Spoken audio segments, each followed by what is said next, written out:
ঠাকুর, মা ও স্বামীজির চরণে প্রণাম নিবেদন করে এই দিব্যত্রয়ীর সকল ভক্তদের জন্য পাঠ করছি উদ্বোধন কার্যালয় থেকে প্রকাশিত শ্রী ম কথিত শ্রী শ্রী রামকৃষ্ণ কথামৃতর কিছু বিশেষ অংশ। আজ পাঠ করব সিদ্ধি ব্রাহ্ম সমাজ দর্শন ও শ্রীযুক্ত শিবনাথ প্রভৃতি ব্রাহ্ম ভক্তদিগের সহিত কথোপকথন ও আনন্দ পর্বের প্রথম পরিচ্ছেদ উৎসব মন্দিরে শ্রীরামকৃষ্ণ এবং দ্বিতীয় পরিচ্ছেদ ভক্ত সম্ভাষণে। শ্রী শ্রী পরমহংসদেব সিদ্ধির ব্রাহ্ম সমাজ দর্শন করিতে আসিয়াছেন 28 অক্টোবর, ইংরেজি 1882 খ্রিস্টাব্দ, শনিবার, কৃষ্ণা দ্বিতীয়া তিথি। আজ এখানে মহোৎসব, ব্রাহ্ম সমাজে ষান্মাসিক, তাই ভগবান শ্রীরামকৃষ্ণের এখানে নিমন্ত্রণ। বেলা 3-4টার সময় তিনি কয়েকজন ভক্ত সঙ্গে গাড়ি করিয়া দক্ষিণেশ্বরে কালীবাটি হইতে শ্রীযুক্ত বেণীমাধব পালের মনোহর উদ্যান বাটিতে উপস্থিত হইলেন। এই উদ্যান বাটিতে ব্রাহ্ম সমাজের অধিবেশন হইয়া থাকে। ব্রাহ্ম সমাজকে তিনি বড় ভালোবাসেন। ব্রাহ্ম ভক্তগণও তাহাকে সাতিশয় ভক্তি শ্রদ্ধা করেন। ইহার পূর্বদিন অর্থাৎ শুক্রবার বৈকালে কত আনন্দ করিতে করিতে স্বশিষ্য শ্রীযুক্ত কেশবচন্দ্র সেনের সহিত ভগীরথী বক্ষে কালীবাড়ি হইতে কলিকাতা পর্যন্ত ভক্ত সঙ্গে স্টিমার করিয়া বেড়াইতে আসিয়াছিলেন। সিদ্ধি পাইকপাড়ার নিকট, কলিকাতা হইতে 1.5 ক্রোশ উত্তরে। উদ্যান বাটিটি মনোহর বলিয়াছি। স্থানটি অতি নিভৃত, ভগবানের উপাসনার পক্ষে বিশেষ উপযোগী। উদ্যান স্বামী বৎসরে 2 বার মহোৎসব করিয়া থাকেন, একবার শরৎকালে আর একবার বসন্তে। এই মহোৎসব উপলক্ষে তিনি কলিকাতার ও সিদ্ধির নিকটবর্তী গ্রামের অনেক ভক্তদিগকে নিমন্ত্রণ করিয়া থাকেন। তাই আজ কলিকাতা হইতে শিবনাথ প্রভৃতি ভক্তগণ আসিয়াছেন। তাহাদের মধ্যে অনেকেই প্রাতঃকালে উপাসনায় যোগদান করিয়াছেন, আবার সন্ধ্যাকালীন উপাসনা হইবে তাই প্রতীক্ষা করিতেছেন। বিশেষত তাহারা শুনিয়াছেন যে অপরাহ্নে মহাপুরুষের আগমন হইবে ও তাহারা তাহার আনন্দ মূর্তি দেখিতে পাইবেন, তাহার হৃদয় মুগ্ধকারী কথামৃত পান করিতে পাইবেন, তাহার সেই মধুর সংকীর্তন শুনিতে ও দেবদুর্লভ হরি প্রেমময় নৃত্য দেখিতে পাইবেন। অপরাহ্নে বাগানটি বহু লোক সমাকীর্ণ হইয়াছে। কেহ লতা মণ্ডপ ছায়ায় কাষ্ঠাসনে উপবিষ্ট, কেহ বা সুন্দর বাপিতটে বন্ধু সমভিব্যাহারে বিচরণ করিতেছেন। অনেকেই সমাজ গৃহে শ্রীরামকৃষ্ণের আগমন প্রতীক্ষায় পূর্ব হইতেই উত্তম আসন অধিকার করিয়া বসিয়া আছেন। উদ্যানে প্রবেশদ্বারে পানের দোকান, প্রবেশ করিয়া বোধ হয় যেন পূজা বাড়ি। রাত্রিকালে যাত্রা হইবে। চতুর্দিক আনন্দে পরিপূর্ণ। শরতের নীল আকাশে আনন্দ প্রতিভাসিত হইতেছে। উদ্যানের বৃক্ষলতা গুল্ম মধ্যে প্রভাত হইতে আনন্দের সমীরণ বহিতেছে। আকাশ, জীবজন্তু, বৃক্ষলতা যেন এক তানে গান করিতেছে। আজি কি হরষ সমীর বহে প্রাণে, ভগবৎ মঙ্গল কিরণে। সকলেই যেন ভগবৎ দর্শন পিপাসু। এমন সময় শ্রী শ্রী পরমহংসদেবের গাড়ি আসিয়া সমাজ গৃহের সম্মুখে উপস্থিত হইল। সকলেই গাত্রোত্থান করিয়া মহাপুরুষের অভ্যর্থনা করিতেছেন। তিনি আসিয়াছেন। চারিদিকের লোক তাহাকে মণ্ডলাকারে ঘেরিতেছে। সমাজগৃহের প্রধান প্রকোষ্ঠ মধ্যে বেদী রচনা হইয়াছে। সে স্থানে লোকে পরিপূর্ণ। সম্মুখে দালান, সেখানে পরমহংসদেব সমাসীন, সেখানেও লোক। আর দালানের দুই পার্শ্বস্থিত দুই ঘর, সে ঘরেও লোক। ঘরের দ্বারদেশে উদ্গ্রীব হইয়া লোকে দণ্ডায়মান। দালানে উঠিবার সোপান পরম্পরা এক প্রান্ত হইতে অপর প্রান্ত পর্যন্ত বিস্তৃত। সেই সোপানও লোকে লোকাকীর্ণ। সোপানের অনতিদূরে দুই তিনটি বৃক্ষ, পার্শ্বে লতা মণ্ডপ, সেখানে কয়েকখানি কাষ্ঠাসন। তথা হইতেও লোক উদ্গ্রীব ও উৎকণ্ঠ হইয়া মহাপুরুষের দিকে দৃষ্টিপাত করিতেছে। সারি সারি ফল ও পুষ্পের বৃক্ষ, মধ্যে পথ। বৃক্ষ সকল সমীরণে ঈষৎ হেলিতেছে দুলিতেছে, যেন আনন্দ ভরে মস্তক অবনত করিয়া তাহাকে অভ্যর্থনা করিতেছে। ঠাকুর পরমহংসদেব হাসিতে হাসিতে আসন গ্রহণ করিলেন। এখন সব চক্ষু এককালে তাহার আনন্দ মূর্তির উপর পতিত হইল। যেমন যতক্ষণ নাট্যশালার অভিনয় আরম্ভ না হয়, ততক্ষণ দর্শকবৃন্দের মধ্যে কেহ হাসিতেছে, কেহ বিষয়কর্মের কথা কহিতেছে, কেহ একাকী অথবা বন্ধু সঙ্গে পাদচারণ করিতেছে, কেহ পান খাইতেছে, কেহ বা তামাক খাইতেছে। কিন্তু যেই ড্রপ সিন উঠিয়া গেল, অমনি সকলে সব কথাবার্তা বন্ধ করিয়া অনন্য মন হইয়া এক দৃষ্টে নাট্যরঙ্গ দেখিতে থাকে। অথবা যেমন নানা পুষ্প পরিভ্রমণকারী শঠ পদবৃন্দ পদ্মের সন্ধান পাইলে অন্য কুসুম ত্যাগ করিয়া পদ্ম মধু পান করিতে ছুটিয়া আসে। সহাস্যবদনে ঠাকুর শ্রীযুক্ত শিবনাথ আদি ভক্তগণের দিকে দৃষ্টি নিক্ষেপ করিতে লাগিলেন। বলিতেছেন, এই যে শিবনাথ, দেখো তোমরা ভক্ত, তোমাদের দেখে বড় আনন্দ হয়। গাঁজাখোরের স্বভাব, আর একজন গাঁজাখোরকে দেখলে ভারী খুশি হয়, হয়তো তার সঙ্গে কোলাকুলি করে। শিবনাথ ও সকলের হাস্য। যাদের দেখি ঈশ্বরে মন নাই, তাদের আমি বলি, তোমরা একটু ওইখানে গিয়ে বসো। অথবা বলি, যাও বেশ বিল্ডিং, রাসমণির কালীবাটির মন্দির সকল দেখো গে। সকলের হাস্য। আবার দেখেছি যে ভক্তদের সঙ্গে হাবাতে লোক এসেছে, তাদের ভারী বিষয় বুদ্ধি, ঈশ্বরীয় কথা ভালো লাগে না। ওরা হয়তো আমার সঙ্গে অনেকক্ষণ ধরে ঈশ্বরীয় কথা বলছে, এদিকে এরা আর বসে থাকতে পারে না, ছটফট করছে। বারবার কানে কানে ফিস ফিস করে বলছে, কখন যাবে, কখন যাবে। তারা হয়তো বললে, দাঁড়াও না হে, আর একটু পরে যাব। তখন এরা বিরক্ত হয়ে বলে, তবে তোমরা কথা কও, আমরা নৌকায় গিয়ে বসি। সকলের হাস্য। সংসারী লোকদের যদি বলো যে সব ত্যাগ করে ঈশ্বরের পাদপদ্মে মগ্ন হও, তা তারা কখনো শুনবে না। তাই বিষয়ী লোকদের টানবার জন্য গৌড়নিতাই দুই ভাই মিলে পরামর্শ করে এই ব্যবস্থা করেছিলেন। মাগুর মাছের ঝোল, যুবতী মেয়ের কোল, বল হরি বল।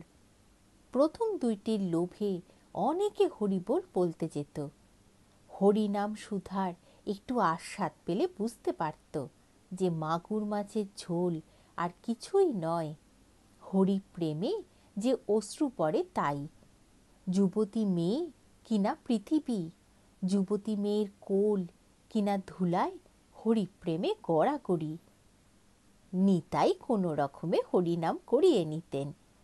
চৈতন্যদেব বলেছিলেন, ঈশ্বরের নামের ভারী মাহাত্ম্য, শীঘ্র ফল না হতে পারে, কিন্তু কখনো না কখনো এ ফল হবেই হবে। যেমন কেউ বাড়ির কার্নিশের উপর বীজ রেখে গিয়েছিল। অনেক দিন পরে বাড়ি ভূমিসাৎ হয়ে গেল, তখনও সেই বীজ মাটিতে পড়ে গাছ হলো ও তার ফলও হলো। যেমন সংসারীদের মধ্যে সত্য, রজ, তম 3 গুণ আছে, তেমনি ভক্তিরও সত্য, রজ, তম 3 গুণ আছে। সংসারী সত্যগুণ কিরকম জানো? বাড়িটা এখানে ভাঙা, ওখানে ভাঙা, মেরামত করে না। ঠাকুর দালানে পায়রাগুলো হাঁকছে, উঠানে শ্যাওলা পড়েছে, হুঁশ নাই। আসবাবগুলো পুরনো, ফিটফাট করবার চেষ্টা নাই। কাপড় যা তাই একখানা হলেই হলো। লোকটি খুব শান্ত, শিষ্ট, দয়ালু, অমায়িক, কারও কোনো অনিষ্ট করে না। সংসারী রজগুণের লক্ষণ আবার আছে। ঘড়ি, ঘড়ির চেন, হাতে 2-3টা আংটি। বাড়ির আসবাব খুব ফিটফাট। দেওয়ালে কুইনের ছবি, রাজপুত্রের ছবি, কোনো বড় মানুষের ছবি। বাড়িটি চুনকাম করা, যেন কোনোখানে একটু দাগ নাই। নানা রকমের ভালো পোশাক, চাকরদেরও পোশাক, এমনি এমনি সব। সংসারীর তমগুণের লক্ষণ নিদ্রা, কাম, ক্রোধ, অহংকার, এইসব। আর ভক্তির সত্য আছে। যে ভক্তের সত্যগুণ আছে সে ধ্যান করে অতি গোপনে। সে হয়তো মশারির ভিতর ধ্যান করে, সবাই জানছে ইনি শুয়ে আছেন। বুঝি রাত্রে ঘুম হয় নাই, তাই উঠতে দেরি হচ্ছে। এদিকে শরীরের উপর আদর কেবল পেট চলা পর্যন্ত, সাকান্ন পেলেই হলো। খাবারের ঘটা নাই, পোশাকের আড়ম্বর নাই, বাড়ির আসবাবের জাঁকজমক নাই। আর সত্যগুণী ভক্ত কখনো তোষামোদ করে ধন লয় না। ভক্তি রজ থাকলে সে ভক্তের হয়তো তিলক আছে, রুদ্রাক্ষের মালা আছে, সেই মালার মধ্যে মধ্যে আবার একটি সোনার দানা। সকলের হাস্য। যখন পূজা করে গরদের কাপড় পরে পূজা করে। সিদ্ধি ব্রাহ্ম সমাজ দর্শন ও শ্রীযুক্ত শিবনাথ প্রভৃতি ব্রাহ্ম ভক্তদিগের সহিত কথোপকথন ও আনন্দ পর্বের 3য় পরিচ্ছেদ এবং 4র্থ পরিচ্ছেদ ব্রহ্মের স্বরূপ মুখে বলা যায় না। শ্রীরামকৃষ্ণ। ভক্তির তম যার হয় তার বিশ্বাস জ্বলন্ত। ঈশ্বরের কাছে সেরূপ ভক্ত জোর করে, যেন ডাকাতি করে ধন কেড়ে লওয়া। মারো, কাটো, বাঁধো, এইরূপ ডাকাত ভরা ভাব। ঠাকুর ঊর্ধ্বদৃষ্টি, তাহার প্রেম রসাভিষিক্ত কণ্ঠে গাহিতেছেন। গয়া গঙ্গা প্রভাসাদি, কাশী কাঞ্চি কেবা চায়। কালী কালী কালী বলে আমার অজপা যদি ফুরায়। ত্রিসন্ধ্যা যে বলে কালী, পূজা সন্ধ্যা সে কি চায়? সন্ধ্যা তার সন্ধানে ফেরে, কভু সন্ধি নাহি পায়। দয়া, ব্রত, দান আদি আর কিছু না মনে লয়। মদনে যাগযজ্ঞ, ব্রহ্মময়ী রাঙা পায়। কালী নামের এত গুণ কে বা জানতে পারে তাই? দেবাদিদেব মহাদেব, যার পঞ্চমুখে গুণ গায়। ঠাকুর ভাবনমত্ত, যেন অগ্নিমন্ত্রে দীক্ষিত হইয়া গাহিতেছেন। আমি দুর্গা দুর্গা বলে মা যদি মরি, আখেরে এ দিনে না তারও কেমনে জানা যাবে গো শঙ্করী। কি, আমি তার নাম করেছি, আমার আবার পাপ? আমি তার ছেলে, তার ঐশ্বর্যের অধিকারী, এমন রোগ হওয়া চাই? তমগুণকে মোর ফিরিয়ে দিলে ঈশ্বর লাভ হয়। তার কাছে জোর করো, তিনি তো পর নন, তিনি আপনার লোক। আবার দেখো, এই তমগুণকে পরের মঙ্গলের জন্য ব্যবহার করা যায়। বৈদ্য 3 প্রকার, উত্তম বৈদ্য, মধ্যম বৈদ্য অধম বৈদ্য, যে বৈদ্য এসে নাড়ি টিপে ঔষধ খেও হে এই কথা বলে চলে যায়, সে অধম বৈদ্য। রোগী খেলে কিনা এ খবর সে লয় না। যে বৈদ্য রোগীকে ঔষধ খেতে অনেক করে বুঝায়, যে মিষ্ট কথাতে বলে, ওহে ঔষধ না খেলে কেমন করে ভালো হবে, লক্ষ্মীটি খাও, আমি নিজে ঔষধ মেরে দিচ্ছি, খাও, সে মধ্যম বৈদ্য। আর যে বৈদ্য রোগী কোনো মতে খেলে না দেখে বুকে হাঁটু দিয়ে জোর করে ঔষধ খাইয়ে দেয়, সে উত্তম বৈদ্য। এই বৈদ্যের তমগুণ, এ গুণে রোগীর মঙ্গল হয়, অপকার হয় না। বৈদ্যের মতো আচার্য 3 প্রকার। ধর্মোপদেশ দিয়ে শিষ্যদের আর কোনো খবর লয় না, সে আচার্য অধম। যিনি শিষ্যদের মঙ্গলের জন্য তাদের বারবার বুঝান, যাতে তারা উপদেশগুলি ধারণ করতে পারে, অনেক অনুনয় বিনয় করেন, ভালোবাসা দেখান, তিনি মধ্যম থাকের আচার্য। আর যখন শিষ্যেরা কোনো মতে শুনছে না দেখে কোনো আচার্য জোর পর্যন্ত করেন, তারে বলি উত্তম আচার্য। একজন ব্রাহ্মভক্ত জিজ্ঞাসা করিলেন, ঈশ্বর সাকার না নিরাকার?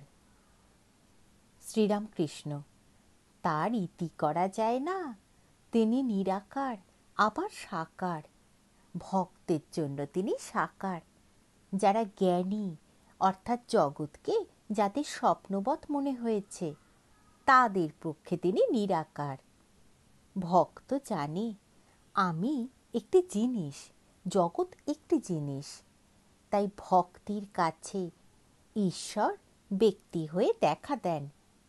জ্ঞানী যেমন বেদান্তবাদী কেবল নেতি নেতি বিচার করে, বিচার করে জ্ঞানীর বোধে বোধ হয় যে আমি মিথ্যা, জগৎও মিথ্যা, স্বপ্নবৎ। জ্ঞানী ব্রহ্মকে বোধে বোধ করে, তিনি যে কি মুখে বলতে পারে না। কিরকম জানো, যেন সচ্চিদানন্দ সমুদ্র, কুল কিনারা নাই, ভক্তি হিমে স্থানে স্থানে জল বরফ হয়ে যায়, বরফ আকারে জমাট বাঁধে। অর্থাৎ ভক্তের কাছে তিনি ব্যক্তভাবে কখনো কখনো সাকার রূপ ধরে থাকেন। জ্ঞান সূর্য উঠলে সে বরফ গলে যায়, তখন আর ঈশ্বরকে ব্যক্তি বলে বোধ হয় না, তার রূপও দর্শন হয় না। কি তিনি মুখে বলা যায় না, কে বলবে? যিনি বলবেন তিনিই নাই, তার আমি আর খুঁজে পান না। বিচার করতে করতে আমিটামি আর কিছুই থাকে না। পেঁয়াজের প্রথমে লাল খোসা তুমি ছাড়ালে, তারপর সাদা পুরু খোসা, এইরূপ বারবার ছাড়াতে ছাড়াতে ভিতরে কিছু খুঁজে পাওয়া যায় না। যেখানে নিজের আমি খুঁজে পাওয়া যায় না, আর খুঁজেই বা কে? সেখানে ব্রহ্মের স্বরূপ বোধেবোধ কিরূপ হয়, কে বলবে? একটা লুনের পুতুল সমুদ্র মাপতে কি ছিল, সমুদ্রে যাই নেমেছে অমনি গলে মিশে গেল, তখন খবর কে দিবেক? পূর্ণ জ্ঞানের লক্ষণ, পূর্ণ জ্ঞান হলে মানুষ চুপ হয়ে যায়, তখন আমি রূপ লুনের পুতুল সচ্চিদানন্দরূপ সাগরে গলে এক হয়ে যায়, আর একটুও ভেদবুদ্ধি থাকে না। বিচার করা যতক্ষণ না শেষ হয়, লোকে ফরফর করে তর্ক করে, শেষ হলে চুপ হয়ে যায়। কলসি পূর্ণ হলে, কলসির জল পুকুরের জল এক হলে আর শব্দ থাকে না। যতক্ষণ না কলসি পূর্ণ হয় ততক্ষণ শব্দ। আগেকার লোকে বলতো, কালা পানিতে জাহাজ গেলে ফেরে না, আমি মোলে ঘুচিবে জঞ্জাল। হাস্য, হাজার বিচার করো আমি যায় না, তোমার আমার পক্ষে আমি, এ অভিমান ভালো। ভক্তের পক্ষে সগুণ ব্রহ্ম, অর্থাৎ তিনি সগুণ একজন ব্যক্তি হয়ে, রূপ হয়ে দেখা দেন। তিনি প্রার্থনা শুনেন। তোমরা যে প্রার্থনা করো তাকেই করো। তোমরা বেদান্তবাদী নও, জ্ঞানী নও, তোমরা ভক্ত। সাকার রূপ মানো আর না মানো এসে যায় না। ঈশ্বর একজন ব্যক্তি বলে বোধ থাকলেই হলো।